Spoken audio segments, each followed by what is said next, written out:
এটা হলো জাবালে রহমত, অর্থাৎ রহমতের পাহাড়। জান্নাত থেকে পৃথিবীতে বিতাড়িত হওয়ার পর হজরত আদম আলাইসাল্লাম ও হাওয়া আলাইসাল্লাম দীর্ঘ বিচ্ছেদ শেষে এখানেই মিলিত হয়েছিলেন। আর এই আরাফাত ময়দানেই প্রায় 1400 বছর পূর্বে মহানবী হজরত মুহাম্মদ সাল্লাল্লাহু সাল্লাম তার ঐতিহাসিক বিদায় হজের ভাষণ দিয়েছিলেন। তাই পৃথিবীর লাখো মুসলমানের কাছে এই জায়গা শুধু একটি পাহাড় নয়, এটা ক্ষমা, রহমত এবং ইসলামের গৌরবময় ইতিহাসের এক জীবন্ত সাক্ষী।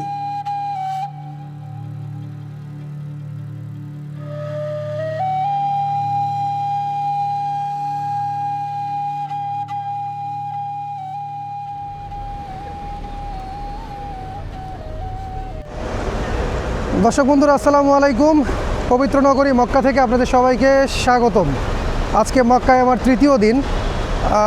অলরেডি কিন্তু বিকেলের মতো হয়ে গিয়েছে। সারাদিন এত রোদ থাকে, আর হারাম এরিয়াতে দিনটা বেশি সময় কাটানোটাই বেশি যৌক্তিক। এই জন্য আমরা বিকেলের সময়টা বেছে নিয়েছি আজকের জিয়ারতের জন্য। আরাফাতের ময়দানে গিয়ে বিদায় হজে আল্লাহ রসুল সাল্লাল্লাহু সাল্লাম যেখানে দাঁড়িয়ে ভাষণ দিয়েছিলেন সেই জায়গাটা ঘুরে দেখব, এটা ভাবতেই গা শিউরে উঠছে। আগে আমরা একটা ট্যাক্সি ঠিক করে নিই জিয়ারতের জন্য।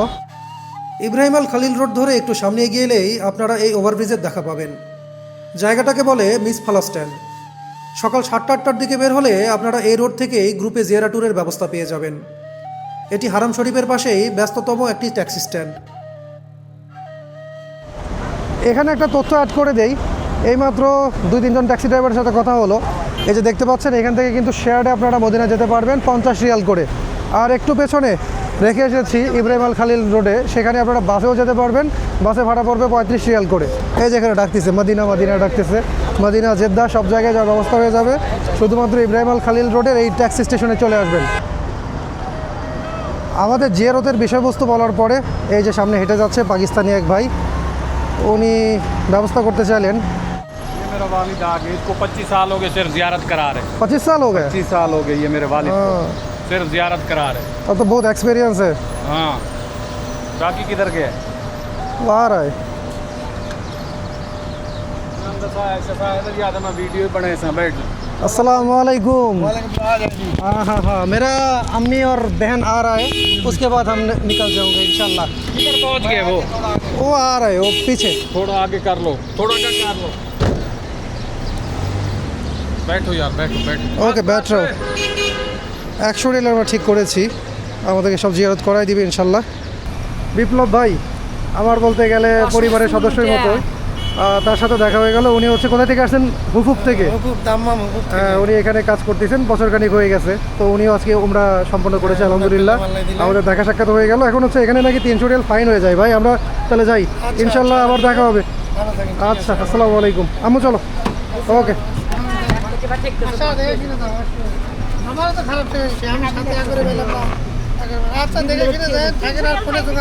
ওকে ভাই, ঠিক আছে, আসসালামু আলাইকুম।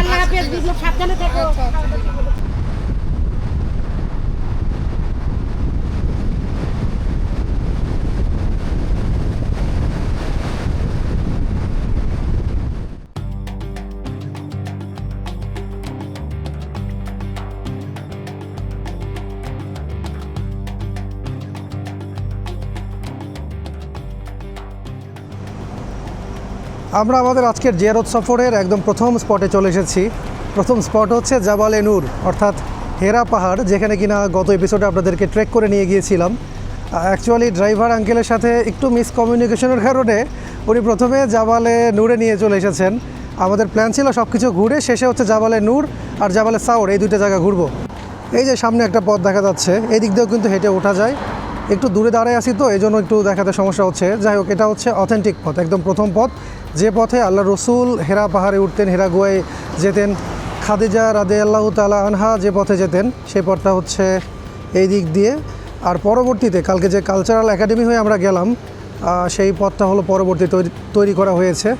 আর এই তো সামনের এটাই হচ্ছে জাবালে নূর।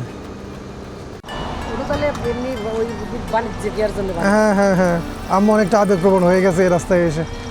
আমাদের অনেক রাস্তা ঘুরতে হবে, চলো জাবালে রহমতে যেতে হবে। হ্যাঁ আলহামদুলিল্লাহ। হেরা পাহাড় ঘুরে আমরা এখন রওনা করেছি আরাফাতের ময়দানের উদ্দেশ্যে। এখন অতিক্রম করছি তাবুর শহর মিনা। ড্রাইভার আঙ্কেল মক্কা শহর থেকে বের হওয়ার এই পথটুকু গাড়ি থেকে ভিডিও করতেও বারবার বাধা দিচ্ছিলেন, যখন তখন নাকি ফাইন হয়ে যেতে পারে। তাই নিজেও আর ক্যামেরায় আসতে চাচ্ছিলেন না। যেই দেশের যেই নিয়ম। মিনা ইসলামের ইতিহাসে অত্যন্ত গুরুত্বপূর্ণ একটি স্থান। হজের সময় এটি হয়ে ওঠে পৃথিবীর সবচেয়ে বড় তাঁবুর শহর। প্রতি বছর লাখো হাজি এখানে কয়েকদিন অবস্থান করেন। হজরত ইব্রাহিম আলাইসাল্লাম তার পুত্র ইসমাইল আলাইসাল্লামকে আল্লাহর নির্দেশে কোরবানি করার জন্য নিয়ে যাওয়ার যে ঘটনা আমরা জানি, তা এই মিনার প্রান্তরের সাথেই সম্পর্কিত।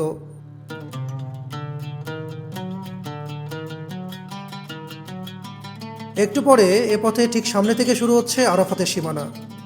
ডান পাশে বড় সাইনবোর্ডে সেটা লিখে দেয়া আছে। আরাফাতের ময়দানের চারিদিকে এভাবে সীমানা নির্ধারণ করে দেয়া আছে। আরাফাতের ময়দান মক্কা থেকে 20 কিলোমিটার দক্ষিণ পূর্বে অবস্থিত। আরাফার ময়দান এত বিশাল, ভেতরে ছড়িয়ে আছে অজস্র শাখাপথ। হজের মৌসুমে এই বিশাল প্রান্তরে প্রায় 30 লাখ হাজি অবস্থান গ্রহণ করেন।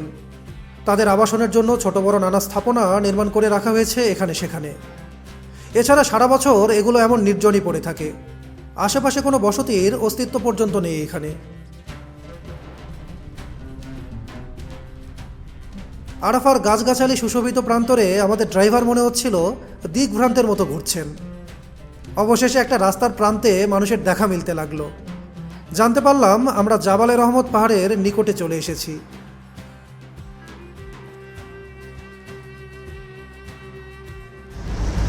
মক্কা থেকে বের হয়ে আধা ঘন্টার মতো পথ চলেছি আমরা। মিনা হয়ে চলে এলাম আরাফাতের ময়দানে। এখন যাব জাবালে রহমত পাহাড়ের দিকে। এইদিকে হচ্ছে পথটা। একেবারে ঊষর মরুভূমি পার হয়ে এখানে এসেছি। চারদিকে যে দৃশ্যগুলো দেখতেছিলাম এগুলোর সাথে একদমই ইউজ টু না। দালান কোঠা অনেক ছিল, কিন্তু কোনো লোকজনই চোখে পড়তেছিল না। ভাই কী যে বিরাট প্রান্তর! এটা এর আগে শুনে এসেছি, ঊষর মরুভূমি সৌদি আরব। এবার মনে করেন এই জিনিসটা এই পথে আসতে নিয়ে অনেকটা বুঝে গেলাম। এখন আমরা হচ্ছে জাবালে রহমত পাহাড়ের দিকে যাবো। আর এখানে দেখেন প্রচুর পরিমাণে গাড়ি ঘোড়া, সবে হচ্ছে জিয়ারতের উদ্দেশ্যে এখানে এসেছে। আমরাও জিয়ারতের উদ্দেশ্যে এসেছি। চলেন।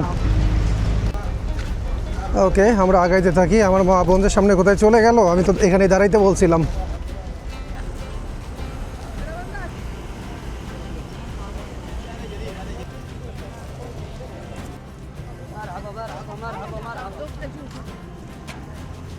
এখানে রাস্তা জুড়ে ভ্রাম্যমান সব দোকান চোখে পড়ল। নানা ধরনের পণ্যের পসরা সাজিয়ে বসে আছেন দোকানিরা। বড় বড় ভ্যানে করে বেশ কিছু খাবারের দোকানও দেখলাম। মাইক্রোর মাঝে সাজিয়ে বসে আছে আইসক্রিম পার্লার। সেসব ঠেলে আমরা এগুতে লাগলাম রহমতের পাহাড়ের দিকে।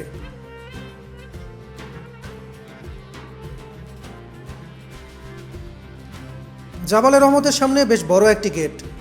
ফটকটি অতিক্রম করতেই দেখা পেলাম বিস্তৃত এক প্রান্তর।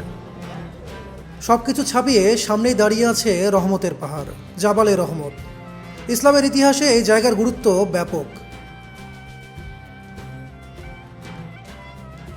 পৃথিবীর প্রথম মানবী আদম আলাইসাল্লাম ও হাওয়া বিবি বেহেশত থেকে নির্বাসিত হওয়ার পর দীর্ঘ অনেক বছর একজন আরেকজনকে খুঁজতে থাকেন।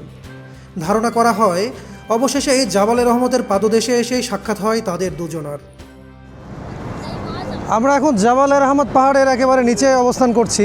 এখান থেকে এই যে দেখেন জাবালে রহমত পাহাড় ঠিক আমার পিছেই। এখন পাহাড়ের চূড়ায় উঠতে হবে, তারপরে সেইখানে ওই যে একটা স্তম্ভ দেখা যাচ্ছে, সেই স্তম্ভতে যাব। চলেন।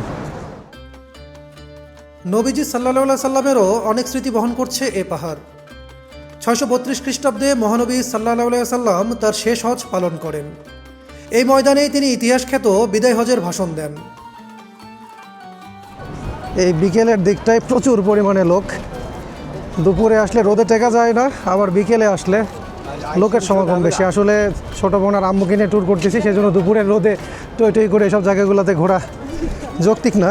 অ্যাকচুয়ালি এই ট্যুরটা আমার আম্মার খুবই স্বপ্নের একটা ট্যুর, ওমরা সৌদি ভ্রমণ, এই জায়গাগুলো জিয়ারত করা। সো এই জিনিসটা আমার হচ্ছে এখানে মেইন প্রায়োরিটি। গতকাল যখন হেরা পাহাড়ের চূড়ায় উঠলাম, হেরা গুহায় গেলাম, পরে নেমে আসার পরে আম্মুকে যখন গল্প করি খুব ইমোশনাল হয়ে গিয়েছিল। বললো যে পরে নাকি খুব আফসোস হচ্ছিল, কারণ অনেক বয়োবৃদ্ধ লোকজনও উপরে উঠেছে আম্মুর চোখের সামনে দিয়ে। এই জন্য যে দেখেন সাহস করে এখন আম্মু উঠে যাচ্ছে জাবালে রহমতের চূড়ায়। এটা খুব একটা উঁচু না, এই জন্য আমিও বললাম যে চলো উপর থেকে ঘুরে আসো, নতুবা পরে অনেক আফসোস কাজ করবে। এরপরে হজ মৌসুমে যদি কখনো আসার সৌভাগ্য হয় তখন তো এই জাবালে রহমতে আসাটা মানে ইম্পসিবল লেভেলের ব্যাপার, এত ভিড় থাকে। সো এই সুযোগগুলো কিভাবে আমরা হাতছাড়া করি বলেন? কত দেশের লোক, মুসলিম উম্মার লোক এখানে একত্রিত হয়েছে, এই জায়গাগুলো দেখে স্মৃতিকাতর হয়ে যাচ্ছে। কত সহস্র গল্পে আমরা পড়েছি জায়গাগুলোর কথা, বইয়ে পড়েছি, ধর্মীয় পুস্তকে পড়েছি, ইতিহাসে পড়েছি। যখন চোখের সামনে এই জায়গাগুলো দেখা হয় তখন আসলে নিজের ইমোশন ধরে রাখা কঠিন হয়ে যায়। ওকে, চলেন দেখি সামনের দিকে যাই। আচ্ছা, আম্মুকে নিয়ে এসো সাথে, আম্মু আসতে পারবে না কাকা। লক্ষাধিক সাহাবীর উপস্থিতিতে বিদায় হজের ভাষণ রাসূলুল্লাহ সাল্লাল্লাহু সাল্লাম কসওয়া নামক উটের পিঠে আরোহিত অবস্থায় প্রদান করেছিলেন। সেই উটের পিঠে অবস্থানকালীন সময়ে কোরআনের আয়াত নাজিল হয়, আজ তোমাদের দিনকে পরিপূর্ণ করে দিলাম, আমার নিয়ামতকে তোমাদের উপর যথেষ্ট করে দিলাম। অবশেষে আমরা পৌঁছে গেলাম জাবালে রহমতের চূড়ায়। এই যে চোখের সামনে যে বিস্তৃত প্রান্তটা দেখতে পাচ্ছেন, পুরোটাই হচ্ছে আরাফাতের ময়দান। আর আরাফাতের ময়দানের এই জায়গাটায় হচ্ছে জাবালে রহমত পাহাড়ের চূড়ায় এই যে এই স্তম্ভটা আছে, এই স্তম্ভর বিশেষ বৈশিষ্ট্য কিংবা মর্যাদা সম্পন্ন কাহিনী সেটা আমার জানা নেই, তবে অনেকেই দেখতে পাচ্ছি এখানে এসে নামাজ পড়ছেন, অনেকেই দেখা যাচ্ছে এখানে এসে মনের কথা লিখছেন। সবাই আবেগ আপ্লুত হয়ে আবেগের বশে অনেক কিছুই করছেন এখানে। পাহাড়ের একেবারে চূড়ায় একটি পাথরের স্তম্ভ নির্মাণ করা হয়েছে। সাদা রঙের এই ছোট পিলারটি জাবালে রহমতকে চিহ্নিত করার জন্য স্থাপিত। যেহেতু আরাফাতে সব দিকেই পাহাড়, এর মধ্যে কোন পাহাড়টি জাবালে রহমত, যার পাদদেশে রাসূল করিম সাল্লাল্লাহু সাল্লাম বিদায় হজের খুতবা দিয়েছিলেন, তা যেন লোকেরা সহজে চিনতে পারেন, সেজন্য এই চিহ্ন এখানে স্থাপন করা হয়েছে। স্তম্ভের গায়ে বড় সাইনবোর্ড টানানো আছে, তাতে প্রচলিত 8টি ভাষায় লেখা আছে, এই স্তম্ভ বা পাহাড়কে নবীজি সাল্লাল্লাহু সাল্লাম বা সাহাবীরা কখনো পুণ্য অর্জনের মাধ্যম হিসেবে গ্রহণ করেননি। তবু এই স্তম্ভ ঘিরে মানুষের পুণ্য অর্জনের চেষ্টার কমতি নেই। কেউ স্তম্ভের পাশে দাঁড়িয়ে নামাজ পড়ছে, কেউ কাবার দিকে ফিরে দোয়া করছে। সবচেয়ে মজার বিষয় হলো, এই স্তম্ভের গায়ে পুণ্যকামী লোকজন নিজেদের নাম আর মনোবাসনা লিখে সাদা পাথরের স্তম্ভ একেবারে কালো করে ফেলেছে। আমার আম্মা এখানে এসে অনেকটা আবেগপ্রবণ হয়ে গিয়েছে। আম্মুকে যখন বললাম এই সেই জায়গা যেখানে আদম আলাইহিস সালাম এবং হাওয়া বিবি দুইজন জান্নাত থেকে বিতাড়িত হওয়ার পরে আদম আলাইহিস সালামকে অবতরণ করানো হয়েছিল শ্রীলঙ্কার আদম পাহাড়ে, এবং হাওয়া বিবিকে হচ্ছে জেদ্দায়। তারপরে দুইজন অনেক দিন তওবা করার পরে এই জায়গায় দুজনের মিলন হয়। এটা শোনার পরে আম্মু আরও বেশি আবেগতাড়িত হয়ে গেছে, ক্যামেরায় কিছু কথা বলতে চাচ্ছিল, ভাষায় প্রকাশ করতে পারবো না। এটি আমার নবী কত কষ্ট করে এই জায়গা এত উঁচু পাহাড়ে উঠে ভাষণ দিছে, এতদিন বইয়ে পড়াছি, এখন আমি নিজে সেখানে উঠছি, মানে অনুভূতি কি সেটা ব্যক্ত করার ক্ষমতা আল্লাহ পাক আমাকে দেয় নাই। আসলে ব্যাপারটা এটাই, প্রতিটা মুসলমানের কাছে এই জায়গাগুলো অত্যন্ত আবেগপ্রবণ হয়ে যাওয়ারই জায়গা। আমরা এখন জাবালে রহমত পাহাড় থেকে নিচের দিকে নামবো। আল্লাহ রাসূল সাল্লাল্লাহু সাল্লাম যেখানে থেকে বিদায় হজের ভাষণ দিয়েছিলেন, আমরা সেই জায়গাটা খুঁজে দেখব। পাহাড়ের পাদদেশে এই জায়গায় নির্দেশনা সাইনবোর্ড দিয়ে দেখিয়ে দেওয়া আছে, রাসূল সাল্লাল্লাহু সাল্লাম আরাফাতে ঠিক কোথায় দাঁড়িয়ে বিদায় হজের ভাষণ দেন। রাসূলুল্লাহ সাল্লাল্লাহু সাল্লামের শঙ্কা ছিল লোকজন সবাই এই জায়গায় ব্যাপক ভিড় করতে পারে, তাই তিনি উটের পিঠে উঠে ঘোষণা দেন, আমি এখানে দাঁড়ালাম, কিন্তু সম্পূর্ণ আরাফাত প্রান্তরই মনোনীত জায়গা। তিনি এখানে সূর্যাস্ত পর্যন্ত কিবলামুখী হয়ে দাঁড়িয়েছিলেন।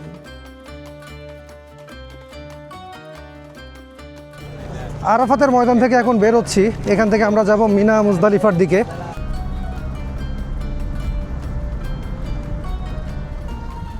আরাফাতের ময়দানের পশ্চিম পাশে পেয়ে যাবেন সামনের মসজিদটি, মসজিদ আল নবীরা। হজের সময় এই মসজিদটি বিশেষভাবে গুরুত্বপূর্ণ। এখানেই হজের খুতবা দেয়া হয়। হাজিরা এখানে জোহর ও আসরের নামাজ একসাথে আদায় করেন।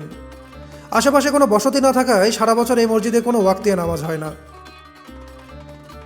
বিদায় হজের সময় মহানবী সাল্লাল্লাহু আলাইহি ওয়াসাল্লাম আরাফাতের ময়দানে প্রবেশের আগে এই স্থানে একটি তাঁবুতে অবস্থান করেছিলেন। দুপুরের পর তার ঐতিহাসিক ভাষণ প্রদান করেছিলেন। মজার বিষয় হলো, মসজিদের একটি অংশ আরাফাতের সীমানার ভেতরে আর একটি অংশ সীমানার বাইরে, তাই হাজিদের সাধারণত আরাফাতের ভেতরের অংশে অবস্থান করতে বলা হয়ে থাকে। অবশেষে আরাফাতের সীমানা অতিক্রম করছি আমরা।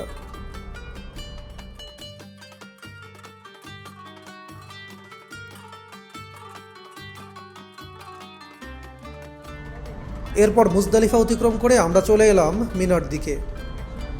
8ই জিলহজ হাজিরা মক্কা থেকে মিনায় পৌঁছান। এখানে অবস্থান করে জোহর, আসর, মাগরিব, ঈশা এবং পরের দিন 9 জিলহজ ফজরের নামাজ আদায় করে আরাফাতের দিকে রওনা করেন। हजरत इब्राहिम अलैहिस्सलाम ने जो अपने बेटे को लिटाया था, कुर्बानी कुर्बानी वो सामने जो মুজদালিফা অতিক্রম করে আমরা এখন চলে এলাম মিনাতে। মিনার প্রান্তরও অনেকটাই অতিক্রম করেছি। এখন যে জায়গাটা দাঁড়িয়ে আছি ঠিক এই পাশে হজরত ইব্রাহিম আলাইসাল্লাম হজরত ইসমাইল আলাইসাল্লামকে আল্লাহর নির্দেশে কুরবানি করার জন্য নিয়ে এসেছিলেন এবং তখন আসমান থেকে দুম্বা চলে আসে এবং দুম্বা কুরবানি হয়ে যায়। সেখান থেকে কুরবানির রীতি শুরু হয়। সেই জায়গাটা হচ্ছে ঠিক এই পাশে। আর এই জায়গাগুলো হচ্ছে এখন একেবারে বিরাট প্রান্তরের মতো। এই সময়টাতে কিন্তু এই জায়গাটা কী পরিমাণ জমজমাট থাকে, জাঁকজমক থাকে হজের সময়, সেটা একদমই বোঝা যাচ্ছে না। এটা হলো মিনার মসজিদে খাইফ। ঐতিহাসিক এই স্থানে নবী করিম সাল্লাল্লাহু সাল্লাম ও হজরত মুসা আলাইহিস সালাম সহ 70 জন নবী নামাজ আদায় করেছেন। এজন্য একে নবীদের মসজিদও বলা হয়। একসময় মিনার এই তাঁবুগুলো ছিল কাপড়ের তৈরি, যার কারণে 1997 সালে এখানে ভয়াবহ অগ্নিকাণ্ড ঘটে। সেই আগুনে শত শত হাজি প্রাণ হারান, হাজার হাজার তাঁবু পুড়ে যায়। এই ঘটনার পর সৌদি সরকার পুরো মিনাকে নতুন করে আগুন প্রতিরোধী আধুনিক তাঁবুর শহরে রূপান্তর করে। এখন মিনায় প্রায় 1 লক্ষেরও বেশি এয়ার কন্ডিশন তাঁবু রয়েছে। এখন আমরা এখান থেকে দেখতে পাচ্ছি জামারা, ওই যে দূরে দেখা যাচ্ছে। হাজিরা সেখানেই শয়তানকে কঙ্কর নিক্ষেপ করে। হজরত ইব্রাহিম আলাইহিস সালাম যখন ইসমাইল আলাইহিস সালামকে কোরবানি করতে যাচ্ছিলেন, তখন শয়তান তাকে বারবার ধোঁকা দিচ্ছিল। 3বার রূপ বদল করে ধোঁকা দিতে এসেছিল এবং সেই শয়তানের ধোঁকাকে প্রতিহত করার জন্যই হাজিরা হচ্ছে এইখানে জামারাতে পাথর নিক্ষেপ করে শয়তানকে।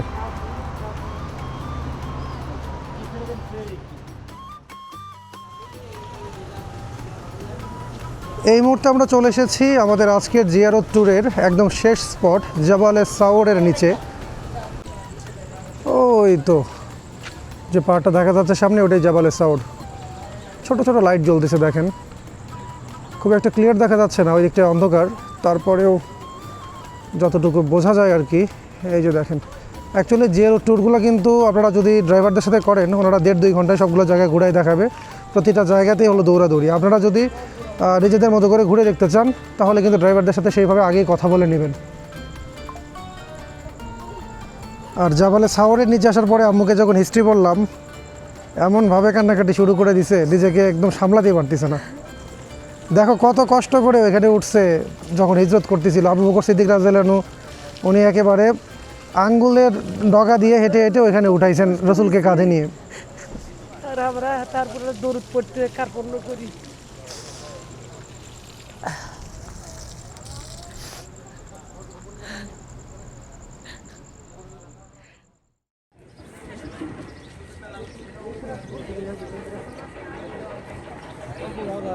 ভাই কি বাংলাদেশের? নাম কি আপনার? মোহাম্মদ আকরাম হোসেন। আকরাম ভাই, এটা কি শোনাইলেন? উপরে যেতে দিবে না? না, দাওয়া দিবে না। এটা কেমনে কি, কবে থেকে কি বন্ধ হলো? বন্ধ হয়েছে 10 থেকে 15 দিন হইব। হায় হায়, এই এই পর্যন্ত রাস্তা হইতেছে যে রাস্তার কারণে। রাস্তার কাজ চলে? হ্যাঁ, রাস্তার কাজ চলে। এটা তো ভাই এক্সপেক্ট করে আসি নাই। ওই যে পুলিশের গাড়ি দেখা যাচ্ছে, ওই পর্যন্তই নাকি গতিসীমা। এ যাত্রায় দূর থেকে দেখেই তৃপ্ত থাকতে হচ্ছে জাবালে সাওর। কাছে থেকে দেখা হলো না সেই গুহা যেখানে মদিনা হিজরতকালে 3 দিন অবস্থান করেছিলেন দিনের নবী, যেখানে আল্লাহর নির্দেশে গুহার মুখে মাকড়সা জাল বুনে কবুতর ডিম দিয়ে সুরক্ষিত রেখেছিলেন দিনের নবীকে, যেখানে দিনের প্রতি আনুগত্যের সর্বোচ্চ নিদর্শন রেখেছিলেন আবু বকর সিদ্দিক রাদিয়াল্লাহু তাআলা আনহা।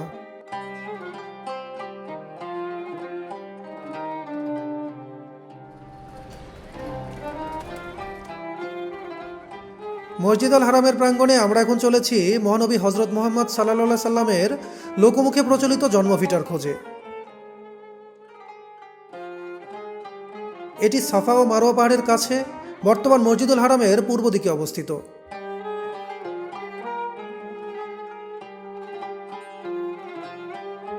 এটি মূলত আবদুল্লাহ ইবনে আব্দুল মুত্তালিবের বাড়ি ছিল, যেখানে 571 খ্রিস্টাব্দে রাসূলুল্লাহ সাল্লাল্লাহু আলাইহি সাল্লাম জন্মগ্রহণ করেন। সেই মূল ঘর বা বাড়িটি এখন আর আগের অবস্থায় নেই। পরবর্তীতে এই জায়গায় একটি ভবন নির্মাণ করা হয়, যা বর্তমানে মাকতাবুল মক্কা বা মক্কার লাইব্রেরি নামে পরিচিত। ইসলামে নির্দিষ্ট কোনো ঘর বা স্থাপনা জিয়ারতকে বাধ্যতামূলক করা হয়নি। সৌদি সরকারও এই বাড়ির ইতিহাস সম্পর্কে কোনো সুনির্দিষ্ট তথ্য দেয়নি। বাড়িটির ঠিক বিপরীত দিকে অবস্থিত এই হাম্মাম নিয়েও আছে এক ঐতিহাসিক দাবি। প্রচলিত বর্ণনায় এই হাম্মামের জায়গাতেই নাকি ছিল কুখ্যাত কুরাইশ নেতা আবু জেহেলের বাড়ি, তবে এই দাবির পেছনেও কোনো ঐতিহাসিক দলিল নেই।